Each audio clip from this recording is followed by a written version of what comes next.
మీ ఆశీర్వాదం ఉండబట్టి మీరు అండగా నిలబడబట్టే ఇన్ని కార్యక్రమాలను మనం చేసుకుంటున్నాము. ఇవన్నీ భవిష్యత్తులో ఇంకో కొనసాగాలి అంటే మీరు సంపూర్ణంగా మద్దతు పలకాలి. ఏ కుటుంబం కూడా ఒకటే రోజు ఒకటే సంవత్సరంలో అన్ని సమస్యలు తీరవు.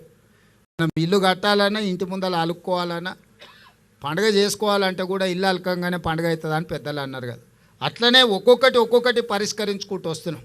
మళ్ళీ చాలా రోజులకు మళ్ళీ మిమ్మల్ని వంటింటికే పరిమితం చేసిన పరిస్థితి నుంచి మళ్ళీ బయటకు వచ్చి మీరు మీ స్వయంగా మళ్ళా పనులు కార్యక్రమాలు తీసుకునే స్టేజ్కి ఈరోజు మనం వచ్చినాం. ఇక్కడ నుంచి ఇంకా వ్యాపారంలో వేగంగా ముందుకు పోవడానికి అవసరమైన ప్రణాళికలు చేస్తాం. నేను చీఫ్ సెక్రటరీ గారికి అదేవిధంగా దివ్య రాజేంద్రన్ గారికి కూడా నా సూచన ఒకటే, ఈరోజు మీరు రూరల్ అండ్ అర్బన్ రెండింటిని సపరేట్గా చూస్తున్నారు. రూరల్ అర్బన్ లేదు. తెలంగాణలో మహిళల ఒక్కటే. కార్పొరేషన్లో హైదరాబాద్లో ఉంటే ఒక రకము, లేకపోతే ఇవాళ నారాయణపేటలో ఉంటే ఇంకో రకం కాదు. మహిళల